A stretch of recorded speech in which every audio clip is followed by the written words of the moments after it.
When the Grassroots first exploded onto the radio in the mid-1960s, nobody could have imagined how much would eventually fall apart. At the time, they looked absolutely unstoppable, famous, celebrated, and adored by millions of fans across America and beyond. They charted 29 singles on the Billboard Hot 100. They sold over 20 million records. They spent 307 consecutive weeks on the charts. Numbers that most bands can only dream about. But behind the music, every member of this band was fighting a completely different battle. Some transformed in ways fans never expected. Some lost everything. Some quietly disappeared from the spotlight entirely. And the story behind this band, behind the radio hits, the sold-out tours, and the millions of fans, became far darker and more complicated than anyone sitting by their AM radio ever realized. Because once the fame arrived, real life slowly began rewriting the script.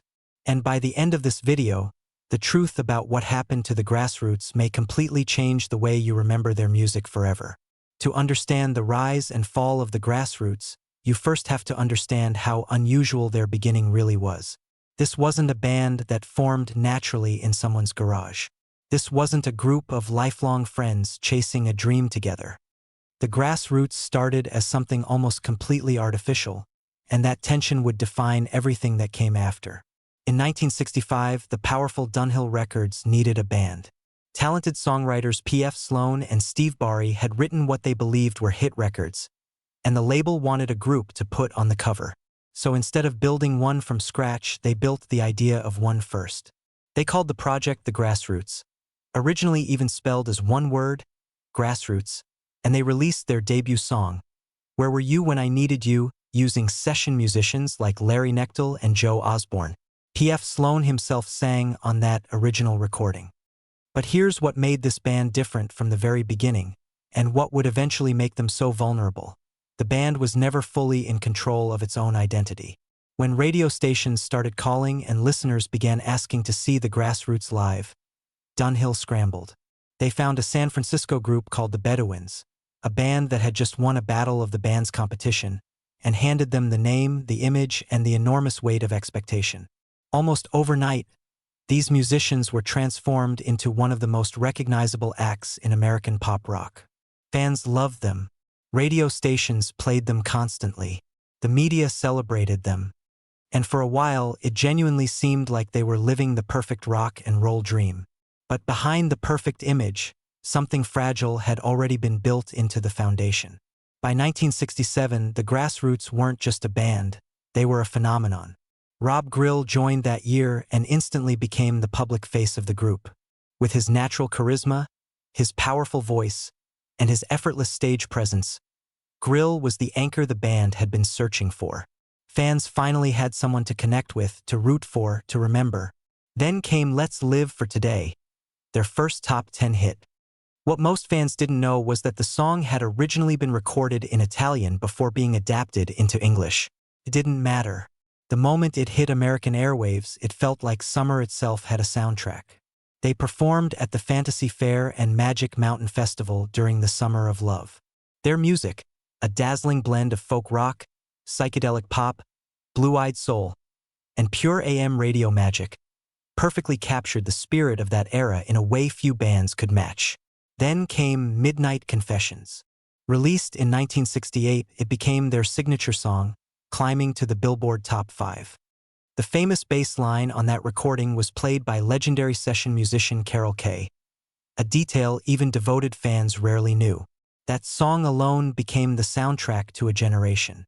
Hit after hit followed in quick succession. The River is Wide, I'd Wait a Million Years, Temptation Eyes, Sooner or Later, which reached number 9 in 1971, and Two Divided by Love. Between 1967 and 1972, they spent an almost incomprehensible 307 consecutive weeks on the Billboard charts. 13 gold singles, 2 gold albums, over 20 million records sold worldwide. They became one of only 9 bands in history to place 29 or more singles on the Billboard Hot 100. At the peak of their powers, the Grassroots were one of the most successful pop rock acts in American history. So how did it all begin to fall apart? That answer starts with something quietly happening even while the hits were still pouring in. While the grassroots were selling millions of records and dominating the airwaves, a very different story was unfolding inside the band. From the very beginning, Dunhill Records held enormous control over who was in the group, what they recorded, and how they were presented to the world. Some members accepted this arrangement. Others resented it deeply, and that tension never fully went away. The lineup changed, then it changed again, and again, and again. Dozens of times over the years, musicians came and went through a revolving door that never seemed to stop spinning. There were so many versions of the band existing under the same name that fans sometimes had no idea who they were actually watching on stage. Creed Bratton. Yes, the same Creed Bratton who would later become famous playing a bizarre, unforgettable character on NBC's The Office, was once a member of the grassroots. Warren Entner, who became an important vocalist and songwriter for the band, was there. Rick Koontz powered the drums during the classic years.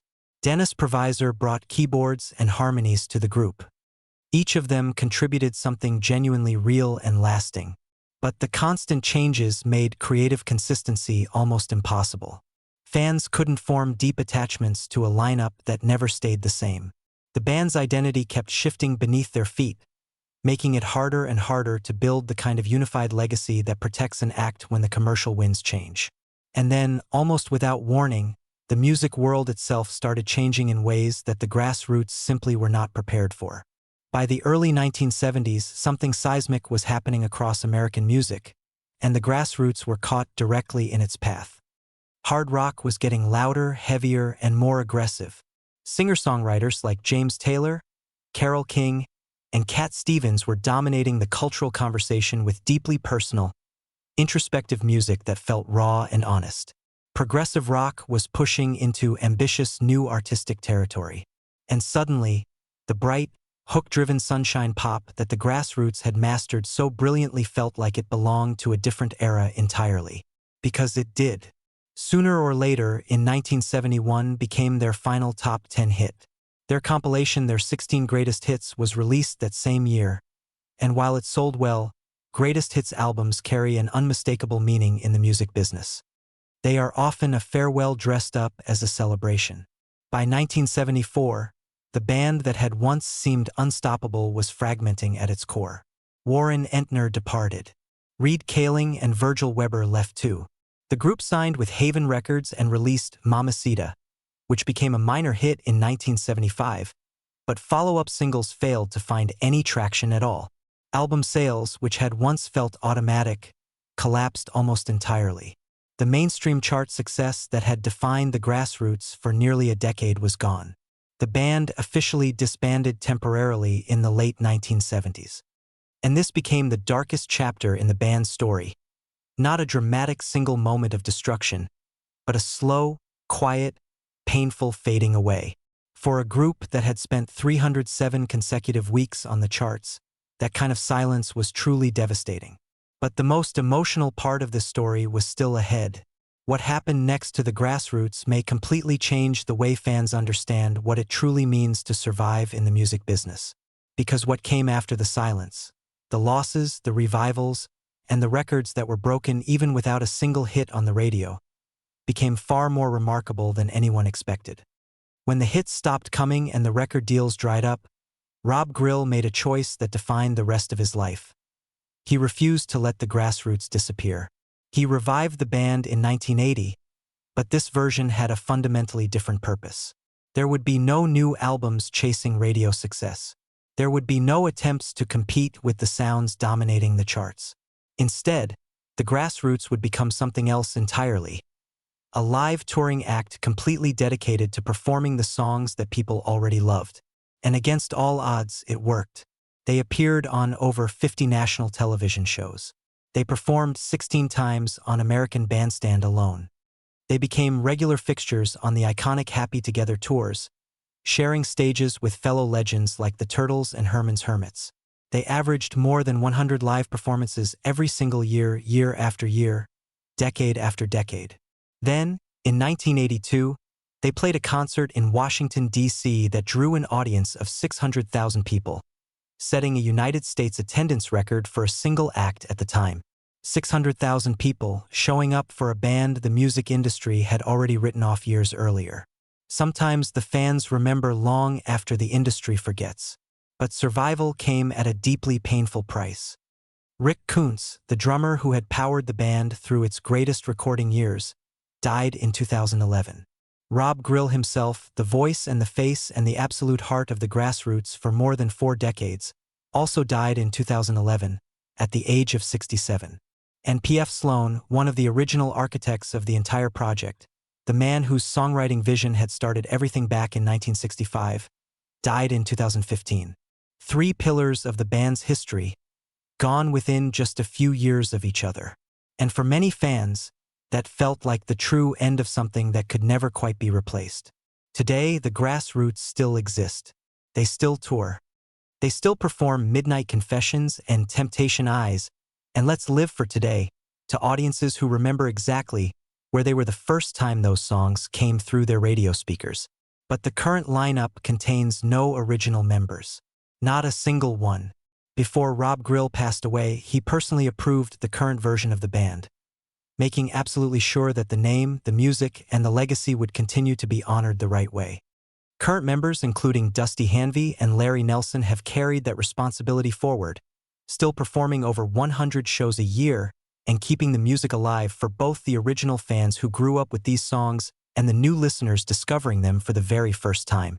Their songs remain staples of oldies stations and classic rock radio all across America. Midnight Confessions still sounds just as irresistible today as it did when Carol Kaye recorded that bass line back in 1968. But the deeper truth about the Grassroots is more complicated and more honest than the music alone suggests. Despite 29 Billboard Hot 100 singles, placing them in an exclusive group of only 9 bands in history to reach that milestone, the band never fully controlled its own identity. Dunhill Records shaped them from the outside from the very beginning. Constant lineup changes prevented any unified sense of who they actually were as a collective. Shifting musical trends made their sound feel suddenly outdated right at the peak of their commercial power. And the human losses they suffered in their final chapter were real and irreplaceable. They achieved things most bands will never even come close to.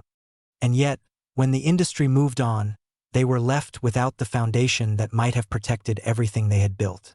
Fame built them, instability unmade them, and survival, in the end, became their greatest and most enduring achievement.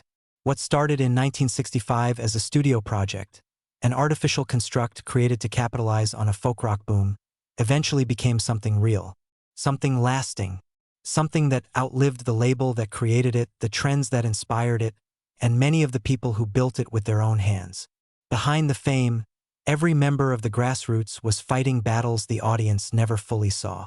There were struggles with identity and control. There were years of watching the spotlight slowly move away. There were losses, real, painful human losses, that no amount of gold singles could prepare anyone for or protect against. Some found success far beyond the band itself. Some faded quietly from the public eye. And some became part of a story that fans still talk about and argue over decades later, still trying to make sense of how a band this successful never quite managed to hold it all together. Because in the end, the records were real. The 29 Billboard hits were real. The 307 consecutive weeks on the charts were real. The 600,000 fans standing in Washington, D.C. were real. But so was everything that happened when the cameras weren't watching. The Grassroots may have followed a script in the beginning, but everything that happened afterward, the triumphs, the losses, the survival, the legacy, that was written entirely by real life. If you enjoyed uncovering the real story behind the Grassroots, there are many more incredible, surprising, and sometimes heartbreaking journeys from the golden age of rock and roll still waiting to be explored. Hit subscribe and check out the next video, because the next story might be even more unbelievable than this one.